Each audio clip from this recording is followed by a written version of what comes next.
करना ही नहीं चाहिए। बोले बोलने में थोड़ा मिठास होनी चाहिए, अदब से बोलने वाला। यहाँ पर कहेंगे ऋषि, कितने ऋषि है? 88,000। और आपस में सलाह करी, कितने समान निकले? 6। भागवत 6 प्रश्नों पर है। और ये प्रश्न भी कौन करेंगे? ऋषि नहीं करेंगे। क्या कह रहे ऋषि शौनक जी से कि आप बड़े बोलने में मधुर हैं, यानी कि हमारी भाषा में उसे देखा जाए, आप में बड़ा अदब है, आप बहुत तमीज़दार हैं, आप बहुत अच्छी बात करते हैं, इसलिए हम तो इस योग्य नहीं कि सूत जी से प्रश्न करें, हम सबकी ओर से आप प्रश्न कीजिए। क्योंकि प्रश्न करते समय हमसे कुछ शब्द गलत निकल गया तो आचार्य के चरणों में तो अपराध हो जाएगा। तो यहाँ पर देखें 88,000 ऋषियों ने आपस में सलाह की और भागवत के कितने प्रश्न निकले? 6। इन 6 श्लोकों में भागवत टिका हुआ है। और प्रश्न भी कितने अच्छे हैं। पहला प्रश्न ही कर दिया, मानव का कल्याण कैसे हो, मनुष्य का भला कैसे हो। दूसरा प्रश्न किया शौनक जी ने कि शास्त्र तो अनेक है, हम क्या सारे ग्रंथ सुने, सारे ग्रंथ पढ़ेंगे तो कल्याण हो जाएगा? साहब शास्त्र का निचोड़ बताइए, क्या सार है शास्त्र का, वो बता दीजिए। तीसरा प्रश्न, सूत जानासि भद्रम ते भगवान सत्वतामपति देवक वासुदेवस्य जातो यस्य चिता ऋषि। हे प्रभु, वो अजन्मा देवकी का बेटा बनकर क्यों आ गया? भाई चाहते तो भगवान तो अपने धाम में बैठे बैठे सब कुछ कर सकते थे, उन्हें नीचे आने की क्या आवश्यकता? देवकी के गर्भ के अंदर क्यों आ गए? वो अजन्मे ने जन्म क्यों ले लिया? आचार्य बताते हैं कि भगवान गर्भ में क्यों आते हैं, उनको गर्भ में आने की आवश्यकता नहीं है। एक दिन बेचारा ये गर्भ रोता रोता भगवान के पास चला गया, बोले प्रभु हमारी तो कोई इज्जत ही नहीं है। भाई वो कैसे? बोले जो धर्म शास्त्र है जो कहे, माँ का पेट तो नरक है, अरे कहाँ पेट में आ गया, अरे गर्भ तो दुखों का वास हैगा, ये तो प्रभु मेरी तो निंदा ही करते रहते हैं, तो अब हमारा क्या होगा? अच्छा भगवान ने कहा ठीक है, हम ही तुम्हें अपना लेते हैं।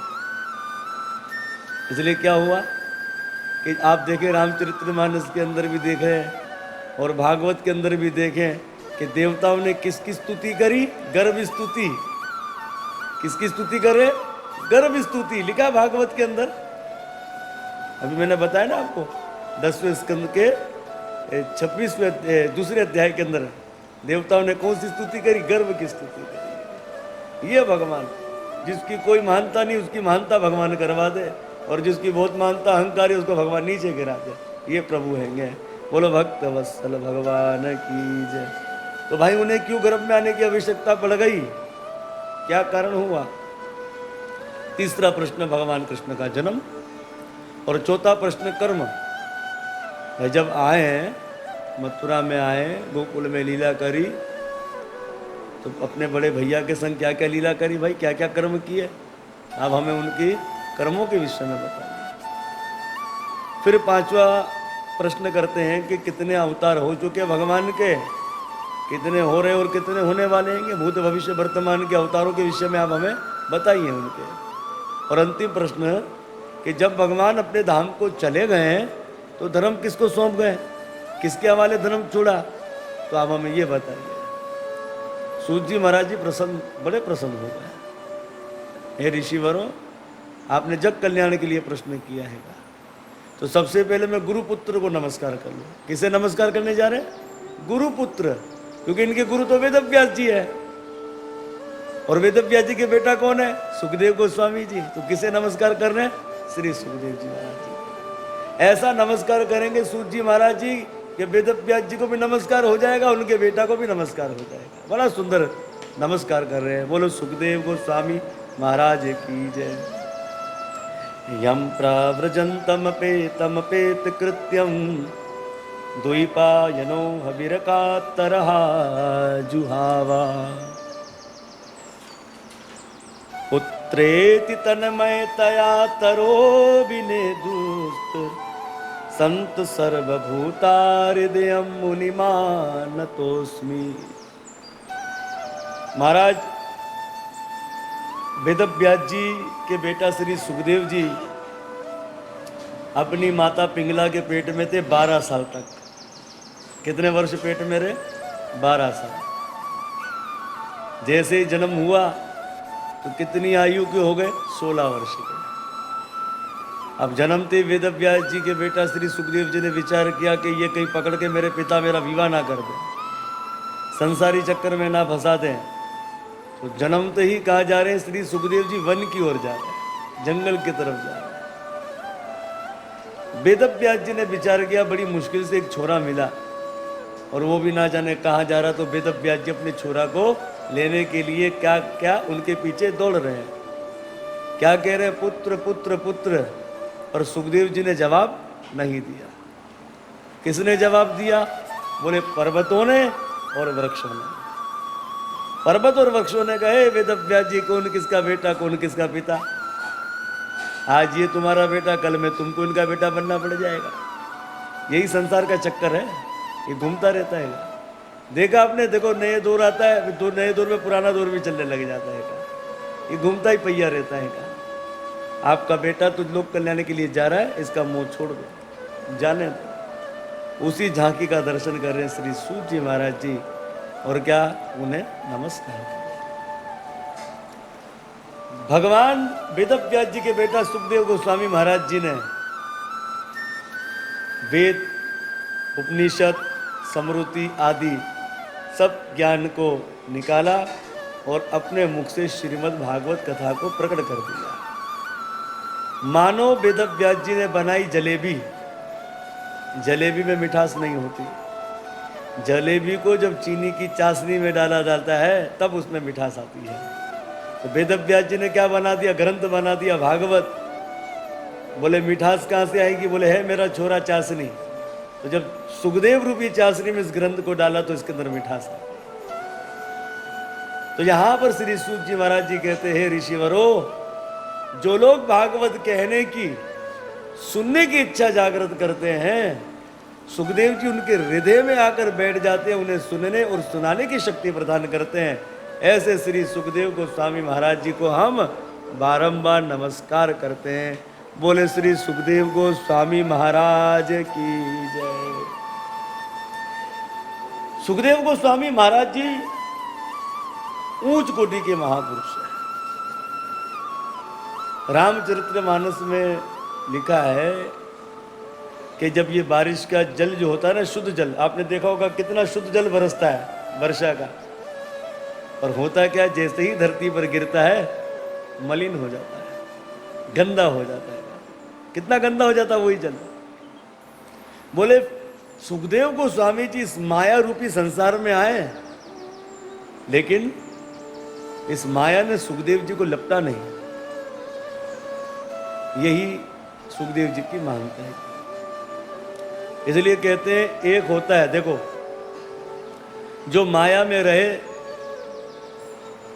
और माया के चक्कर में पड़ जावे उसको कहते हैं जीवात्मा, और जिसका माया कुछ बिगाड़ नहीं सकती उसको कहते हैं महात्मा, और जो माया को अपने इशारे पर नचावे उसको कहते हैं परमात्मा। बोलो भक्त वत्सल भगवान की जय। इसलिए कहते हैं कि माया को सब कोई भजे, पर माधव भजे न कोई। जो कदापि माधव भजे तो माया चेरी होई। माया माया सब करते हैं और माधव का भजन कोई नहीं करता, और अगर माधव का भजन कर ले तो माया सीताराम हो जाएगी, भाग जाएगी। तो श्री सुखदेव जी को बड़ा सुंदर नमस्कार किया। हम सब भी श्री सुखदेव गोस्वामी महाराज जी को बारंबार नमस्कार करते हैंगे। श्री सूत जी महाराज जी कहते हैं नारायणं नमस्कृत्यं नरं चैव नरोत्तमं देवी सरस्वती व्यासं ततो जयनं मुद्रीयते। विजय के साधन स्वरूप श्रीमद् भागवत महापुराण को सुनने और सुनाने से पहले सबसे पहले भगवान नर नारायण को नमस्कार करना चाहिए, जिनके पास ज्ञान का भंडार है। उसके बाद माता सरस्वती को नमस्कार करना चाहिए, जो ज्ञान की देवी है। और फिर अंत में भगवान वेदव्यास जी को नमस्कार करना चाहिए। वेदव्यास जी कौन है? भगवान वेदव्यास जी ने जितना जो ज्ञान है उसको ग्रंथ का रूप दे दिया। वेदव्यास जी से पहले समृद्धि ज्ञान था, शिष्यों को गुरु कंठ कराते थे, और वेदव्यास जी ने कहा कलयुग में इतनी बुद्धि नहीं होगी, तो वेदव्यास जी ने ग्रंथ का रूप दे दिया। यही तो सत्य सनातन धर्म की सबसे बड़ी सच्चाई है कि समृद्धि ज्ञान। अरे लोग बोलते हैं तो अनपढ़ जाहिल होते हैं, ज्ञान कहां से चला, तालीम कहां से चली? सत्य सनातन धर्म से। अरे हमारा तालीम से ही हमारा धर्म शुरू होता है। तेने ब्रह्म हृदय आदि कवि है। सबसे पहले तो भगवान ने ही वेद पढ़ाया ब्रह्मा जी को। पढ़ाई लिखाई तो हमसे ही चली, विज्ञान हमसे चला, जिसकी खोज हम आगे बताएंगे वेदों के द्वारा। अदब हमारे अंदर बताया गया कि अदब कैसा होता है। जितना अदब सत्य सनातन धर्म में उतना तो कहीं होगा भी नहीं मेरे ख्याल से। हम अपने धर्म की बात कर रहे हैं। बड़ों के चरणों में प्रणाम करना हमारा धर्म ही बताता है कि बड़ों के आगे झुक जाओ, माता पिता की सेवा करनी, ये करनी, ये सब हमारे धर्म के अंदर बताया गया है। तो बहुत अदब बताया गया है, लेकिन अब अदब नहीं लेना चाहते तो हम क्या करें। इस तरह से भगवान वेदव्यास जी को नमस्कार किया है। क्यों नमस्कार किया भगवान वेदव्यास जी को? वेदव्यास जी ने उस ज्ञान को ग्रंथ का रूप दे दिया। बोलो भगवान वेदव्यास की जय। श्री सूत जी महाराज जी कहते हैं, मुनयः साधु पृष्ठो हम भवद विदलोक मंगलम यत्कृता कृष्णम संप्रश्नो ययात्मासु प्रसीदति। श्री सूत जी महाराज जी ऋषियों को नमस्कार करते हैं और क्या कहते हैं? धन्यवाद देते हैं।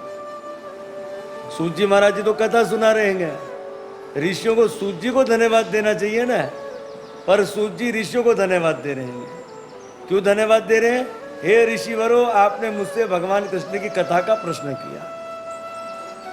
सबसे पहले कल्याण किसका हो? जो कथा को कहे, वक्ता का कल्याण होता है।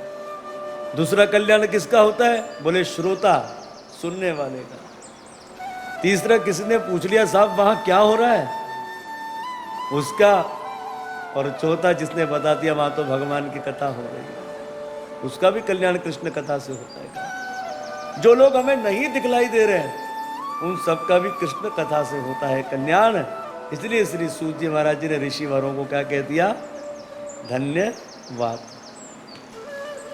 सवे पुंसाम परो धर्मो यतो भक्ति रधोक्ष जय अहेतुक्य प्रतिहता ये आत्मा सुप्रसिद्धति। मानव का कल्याण कैसे होगा? भगवान की भक्ति करने से। और शास्त्र का निचोड़ क्या है? भगवान की भक्ति।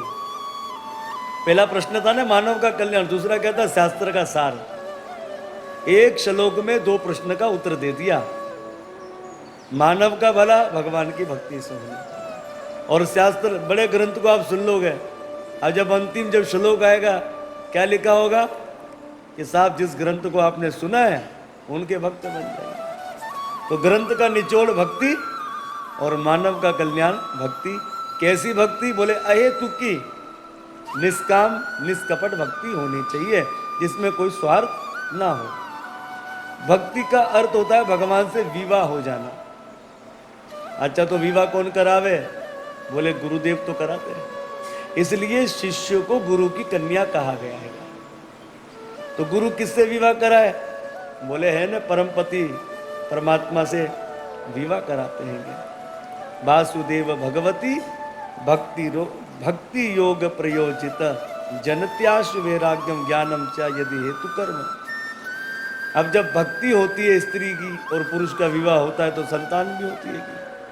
इस तरह जीव का भी जब परमात्मा से विवाह होता है तो दो संतानें होती है, जिसको कहते हैं ज्ञान और वैराग्य। ज्ञान मतलब ये नहीं बड़ी बड़ी किताबों का ज्ञान हो जावे। अरे ज्ञान तो इतना रखो भगवान है कौन। आज तो हमारे यहाँ सबसे बड़ी समस्या ये कि भगवान की सुपरमार्केट, इतने सारे भगवान हैं, लोग भी बोलते भाई तुम्हारा एक भगवान बता दीजिए।